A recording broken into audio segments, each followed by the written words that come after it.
Hello and welcome to the show.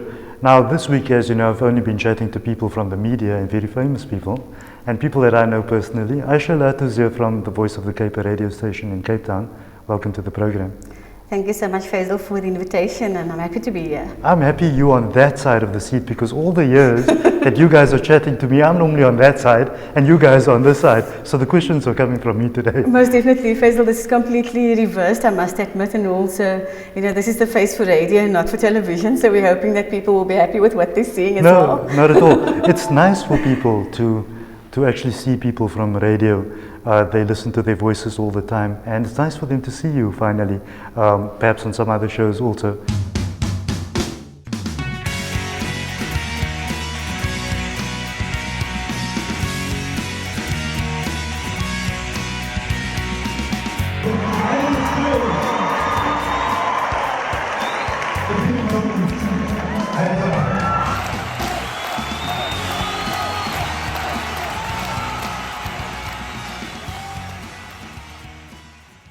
Aashia Laatoe, as a person, your name is famous throughout Cape Town for what you do, and perhaps on the streaming and that sort of thing, and people know you as a bubbly personality. And one thing I pick up on your shows are that, one, although it's radio, you can hear someone's personality on radio because you can hear them and their personality, and you've been one of those bubbly characters on radio discussing pertinent issues all the time. Where did it all start for Aashia? Faizal, where it all started, I think, growing up in a family where, my dad was a very senior person within the community, and being the youngest of 22 siblings, we had two moms, I must admit, but being involved in community. You actually said it. I thought you were going to say 22 siblings. 22, yes, we're 22. What did you guys hire a bus when you went out? Yes, but fortunately enough, we couldn't go out at the same time, isn't it? So it was groups. It was in groups, yeah. Yes, but it was great. Growing up, I think, and being the youngest of the 22, so I get to mirror myself in all of them, and I still do. So must admit that I do think before I do things, and I'm happy to have them, so I learn from them all the time. And I think, being with my dad and my mom, having been community people all the years, I think that is where the inspiration really came from. And then having gotten married 31 years ago, and with my in-laws, both my mother and father-in-law, they're of late, but they were involved with community as well. So I think it's just something that you're drawn into. So it was a natural progression for you to be community entrenched, be it radio, but it was giving back somehow or another. I think that is the most important thing is it's not what you can gain from doing something, but who can gain from you, and Aashia herself is insignificant because if somebody turns the radio off, nobody's going to listen to what Aashia has to say. So it's just but a switch of a button basically. But I hope that we're looking at the grains of the sand that you cannot count. So we're hoping with all that insignificance that you can make a difference still within the community. Correct.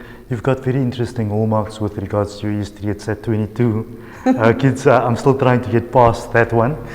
We are 3 kids and I'm still trying to get past that one too. So getting past 22 is another issue. And then you also mentioned to me earlier on that your dad was 100 years old, and I think that was another feat.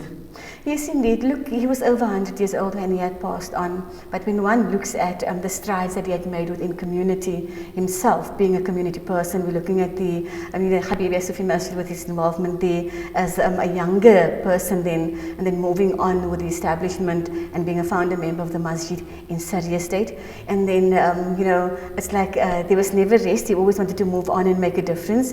And then he moved to Sjoerd Park. Currently Sjoerd Park, but then Philippi, which people used to refer to it as the bos in Afrikaans, the bush, because it was very rural at the time then. But for him it was very important to establish a masjid, which was so important for him because he always said that where there's a masjid, there's going to be people. And that is ultimately the truth, because when you look for accommodation, you first ask yourself, is this going to be a place for my kids to grow up? Is there a mosque? Is there is there a school? Is there a madrasa? So I think, around that, as a Muslim, that is how you look for and source establishment for a family as well.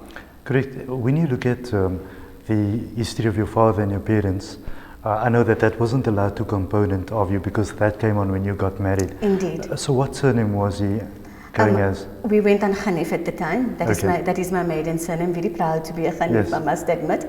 And yes, I have, so many brothers And I think even today, you know, getting a call from my brother because he's a truck driver. He's 65 years old, and he's very young at heart. And if you look at him, you know, he's very active as well. You won't be saying that he's a guy that sits for 9 hours, 11 hours, you know, driving a truck. Yes. And I said to him, when are you going to stop? He says to me, you know what? I cannot stop because I think I'm retiring, and when I'm home, it's like, you know, you get this restless legs. Now my body gets restless because I need to see difference. I need to make a difference. So I think it runs in the family. Of course, yes. So you go to school and you go and study and you come out there and you're now involved in media. How did the media component come along? Because it's a difficult transition, especially looking at the time that you got into media was many years ago. And at that time, if I'm correct, was difficult periods with transitions politically and all sorts of things. So there were much more challenges. And apart from that, Islamic media in South Africa was just but growing or starting out. Budding yes, at exactly. the time. So it's not where it is today. I mean, today we've got television stations, we've got newspapers and radio stations. It wasn't happening at that time. So how did you find that gap? Faizal, amazingly enough, you know, when I left school, I actually went and did nursing.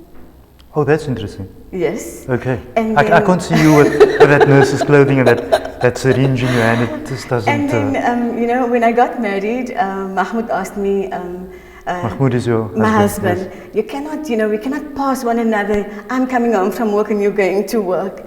And for him, that was very difficult. So, first month after we were married, he said to me, "Work out your resignation." Because if so you just became a nurse? No, I did nursing for 2 years, Okay. and going into 3 years, and Right. he said to me, you know what, it's best that you resign from nursing, because I cannot be alone, you know, with myself when I got married to have company, and we're not with each other. Yes. And, you know, as it is growing up in the family, you know, you learn from your parents that the husband is the sultan in the house, and you need to listen to him and things like that. So I was a very obedient wife. Yes. I then worked out my resignation and I was home, and I said to him, but I can't be staying home and doing absolutely nothing. I went and Faizal, I did many things before I came to media, I must admit. Yes. But it's all just that path that's taking you to where you need to be. It's the path. I went and I did dress designing. Yes. Then I could, you know, make my own dresses, pattern making and things like that. Mahmoud then went in the 90s and he moved back to Worcester where he grew up to open a business for himself, and I had to do a secretarial course to be secretary. Okay. So far it's the nursing, it's the dressmaking, it's the secretary. The secretary. Right. Then while I was, you know, in Worcester being a secretary, my late mom-in-law, she had the educare because she was a school teacher, then she opened an educare. And people from all over the Boland areas and the Overberg, they came for training because Worcester was central at the time. And the lady who came to you know, offer the classes once every second week was from Cape Town, from Grassroots Educare. And she said, but they would need somebody to do the cooking. And my mom said to me, wouldn't you want to do the cooking? So I said, but I don't want to do the cooking. I want to be a part of this class as well. Correct. Yes. Because when I'm done with being the secretary, it's time for me to go and, you know, do this as well. And then I did the Grassroots Educare program as well. So that's number 4. That's number 4. Right. So if I may ask you a question. 4 in a short period of time. This doesn't happen to you when you're flying on an aircraft. Someone asks, do you want to perhaps become a pilot or something? Okay, because I'm a bit worried. I mean, really, that's number 4. You know, Faizal, it's an amazing journey, I think, that takes you where you want to be. And I think a lot of my involvement of what I did was where I could be a part of my family's life still. Are you one of these people that just get involved with anything and everybody? And if they come to you, like now, they can come to you about something with the dress, they can come to you with something about that, because somewhere down the line in your past, it was part of you. And it becomes self-enriching down the line. Indeed, Faizal, that is called the University of Life. And I think life teaches us many, many lessons. And you empower yourself and you look at others, and you know how the saying goes, take the good from someone and make it yourself. And forget about anything that was disturbing. And I think that is my motto basically, is to move on, because it's very important that for me, when, you know, approaching, even coming to the studios, I thought to myself, should I change my mind coming to Faizal today? No, I made a promise, so, and it's a commitment, so this is where I need to be. But coming here, and I always say that, leaving my home, you can have many intentions. It's not just coming, you know, for an interview to Faizal Sayed and to be on television, but it's more of, you know, the actual benefit that will stem from there. Correct, yes. How will I benefit by having this interview with Faizal Sayed? Yes. How will it benefit others? Correct, yes. That's an important thing. One of the reasons I invite personalities like yourself is to show our viewers and our younger viewers that here's this person, they might have had different challenges in their life, and now they turned out to be these people that you see and you follow, and that's an inspiring story to many people. Therefore, it's important for me to look into that inspiration as a story when it comes to your life. Faizal, and if you look at it, you know, being on the drawing board, making a pattern, that being a nurse, doing secretarial work, it all, you know, empowering myself with the grassroots educate, it was all to do with people, because ultimately the skill that you know that I gained was to give back to community. It was something that I loved. Because it's not just, you know, going and sitting at the computer or sitting and writing something, but it had involvement, that live interaction with others, and that is what, you know, what defines me, because I want to know if I'm going to touch you in a different way. Correct, yes. Do you think that it's all these components that led you to stop at the station, To stop at the station, I'm hoping Yes. it's not the stop. Yes. I'm hoping there's going to be, you know, a move on as well, in the sense that, you know, there's always growth. There's always the need to do something more. I look at the station and you know, being with radio, and let's tell you how I stumbled upon radio. You know, when radio first initiated in Cape Town in South Africa, and I always say at the most southern tip of Africa, where democracy is, we're currently in the 20 years of democracy, and we're looking at radio, Voice of the Cape also being 20 years old. It was all when there were still the legalities, Yes. having to apply for a radio Correct. license. And this is where my late father-in-law comes in, because he was one of the trustee members, because he was imam at the mosque in Worcester, which made him a trustee member. And my husband, I didn't drive at the time, so he would drop his dad and myself at the artist seat to sit in at these meetings, at these yeah. hearings, you know, and to motivate why we should have. And rally the community for that and license. rally the community for all of those. So, you know, that was rallying in the background basically, and making sure that there was going to be a license and things like that. Not knowing I was actually going to become this involved with radio as I am today. Yeah. That's an interesting course to have followed. Do you feel that looking at your radio career, that it has changed shape from that time? Has it adapted along with the people and with the audience itself? Because looking at you and listening to you, you tend to deal with a lot of issues and things that's happening on a current affairs side. How do you take that all in?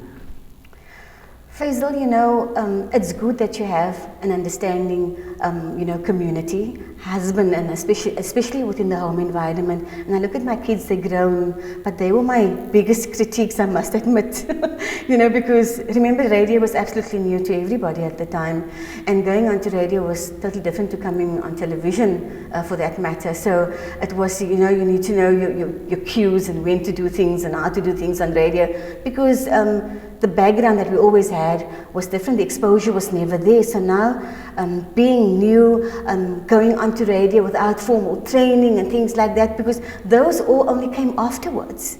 It was raw material, but you know, you did the best that you could at the time, and becoming informed of what is happening the world over, so that you are informed enough to go and relate to the community what is happening. But I think most importantly was that being a community radio station, our listenership wanted to know what is also happening within our community. Correct, yes. Now, you know, when you're in this business, two things happens. Whether you're on TV or radio, two things happens to you, and that is that you would sit back and somebody comes up to you and tells you that, I really like what you do, and you're all happy about that. But the other days that people say that I really just hate you. These things happen. How do you deal with those kind of things? Have you got past it? Faizal, getting past it, Because it happens to all of us. It does happen to Yes. everyone. It does happen to everyone. You know, you come in and you're in this jovial mood, Yes. and you get an SMS and says, my SMS wasn't read, and I've been reminding you twice of it. And it's amazing that, you know, people think that you need to read something and they have to listen. It must be done when they're listening. Correct. But it's different because Yeah. you know, radio is the now, and that is what they don't understand. If you send an SMS, you might not be at your radio, and then the SMS is being read already. Correct, yes. You understand? It's not like you can't, now you have PVR, you can actually rewind and come back. Go And back, yes. it doesn't happen with radio. Well, now you have our owners who can actually go back and go listen, was my message read? Because Aashia said it was read, you know, to that effect. But yes, I think there's always, you know, there will always be, you can't please everybody all the time, Faizal. Nothing, that is something that you need to tell yourself. And you need, and as I always tell my son, it doesn't matter if you're a doctor, you can save every life. Correct, yes. But as long as you know that from inside here, you have done your best for the day and you have done your best for that patient, trying Yes. to save that life, Yes. that brings that contentment within your heart. Correct, yes. So being happy with what you do within, you know, brings that outer happiness as well. Now going to the family life thing that you're bringing them up again, I'm going to talk a bit about your family shortly, but do they, and have they embraced your popularity? And has that been a transition, or is it still sometimes something like, it happens to me at home, my mother will say, don't think because you're on TV, you're going to come and sit here now and do this and that. You know what I'm saying, kind of thing. Does that happen to you? Have they embraced you and your popularity? I think, you know what, they've embraced the fact that mommy is represented the voice of the Cape. The only thing that they sometimes find difficult is that when we go out as a family, that me time is never just me time, or Yes. their time is never just, it can never just be the family time, because you meet people along the way. I have one daughter Yes. particularly that tells me when we go out, mommy, don't speak. Please don't say anything. Yes. Because they recognize people that would, if mommy's going to open the mouth now, people will immediately latch on because they recognize the voice. Correct, yes. So they still find it a bit difficult. Even if I'm home, if I'm on leave, you know, you have the You odd never person. leave in this business. You never. You never leave. You absolutely never. Because, you know, when radio's on, there's always, where is Aashia? What is happening? Why? You know, people, because you become such a household, you know, voice or name, you become part of the family, and working with community radio, that is exactly what it is. So, you know, they miss you immediately. They wonder, are you sick? Are you just on leave? Are you well? So it's not because they pry into your private life, but it's because of that connection that you have with people. Yes, correct. Because you're part of their homes, you come into their homes every day. So you come into the lounge, you come into the kitchen, and if you're not in the kitchen, there's a problem. Faizal, the amazing part of it all is that during the month of Ramadan, you find me very, very seldom in studio. I might be in studio Monday, Tuesday, and a Wednesday. I'm out. You know, Thursday I'm in, on a Friday I'm out, and a Saturday I'm out because it's the outside broadcasts. So what happened at an outside broadcast? You in the public eye, you know, and it's the month of Ramadan, so my slot is between 2 and 4 o'clock in the afternoon. You find people calling in the next day and tell you, are you fasting during the month of Ramadan? Because you have this, you know, all this energy. Yes. And we actually wait for your program to come on because that gives us, you know, the energy to go into our kitchen and to prepare our iftar for the evening. Because we can't be in the kitchen in the morning because there's nothing that keeps us there. Yes, but correct. once you're on radio, you know, your bubbly personality, when you laugh, when you smile, we smile with you, we laugh with you, Correct, we yes. talk back at you even though you can't hear us, you know, Yes. that kind of thing. So Yeah. that is when you really realize that, who am I, or you ask yourself the question, who am I if people tell you that I talk back at you and you cannot even hear me, but that is the response that you get, you know, from your programming, from the benefit that you are to people, or how you try to be of benefit to people. Because ultimately, if you look at my slot on radio, it's to empower community. It's to speak about what is happening within your community, but it's also to speak about, you know, what is the problems within our community, how can we overcome that problems, whether it is, from your unborn fetus, whether it is from the elderly, whether it is something happening, overseas, but it has an impact on what is happening within our homes. So you need to deal with that. Correct, yes. Now, looking at, and you speaking about homes, quickly tell us about the kids. I know that they have all grown up, and I know that your kids are quite educated, one being a doctor, and you mentioned the others too. Tell us a bit about them. Faizal, let me tell you something. I said to them the other day, you know what? I actually want to put a nice wall up in the house, to put all my accolades in. You know what that is? It's all your certificates and diplomas I want to put in. Of course. But it's your inspiration, it's your work to put them where they are, Indeed. that got them where they are. And I think people need to understand that. People don't become doctors and they don't become whatever they are in the world because they did it on their own. Faizal, it's a sacrifice that you make, giving up your youth to raise your children, and I make shukr to Allah subhanahu wa ta'ala for having granted me that ability. And people might say that because my husband said I should resign from my job, I resigned. But I think ultimately we grew together, and we're looking at the fruits of that growth and that seed that was planted many years ago, over 31 years ago. Yes, I raised my children myself. Alhamdulillah, Allah granted me the health to do that. I walked them to school, whether it was on a sunny day, whether it was on a rainy day, we would get wet together.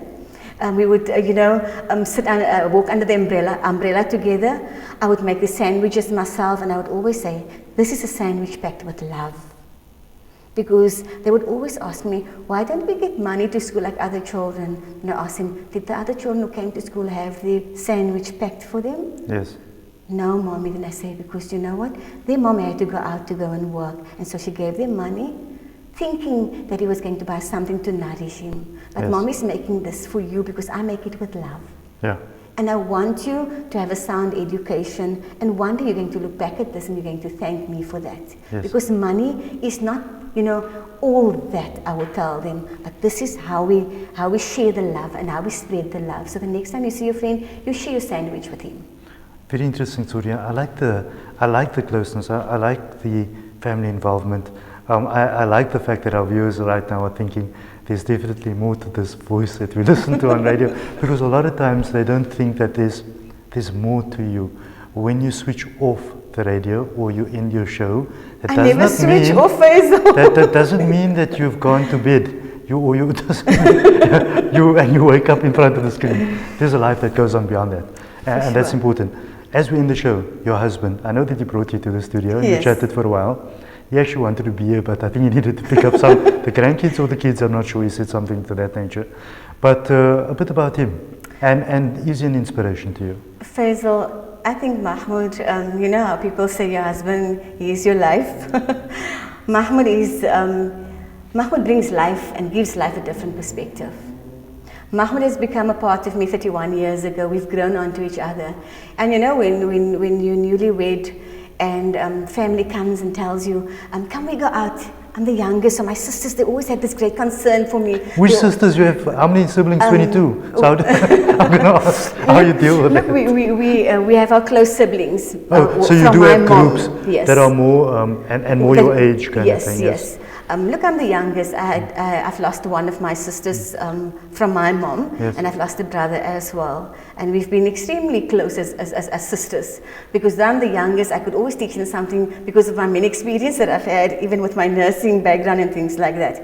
And it's amazing that, my sisters would ask me, don't you want to speak to my son? Or, you give them a different perspective of life, or when you talk to them, they see things totally different. And I tell them, you know what, it's the same that with my children. I might tell them something, but when you speak to them, they get a different perspective thereof. So it's not like they listen to me, but it's how you share that information with them. So yes, so I've lost my one sister in 2010 to leukemia. She was just about 58 years old. It was a sad occasion in 2001, I lost both my dad and my brother. My brother and my dad 2 weeks apart in the month of August. My dad due to old age, but my brother was mugged. He was shot in his home, unfortunately. That's sad. Allah grant him Jannah. But coming back to my siblings, and that inspiration, being close to them, them being supportive we need to be supportive of each other, because, ultimately I need them to criticize me to grow, because without criticism there is no growth.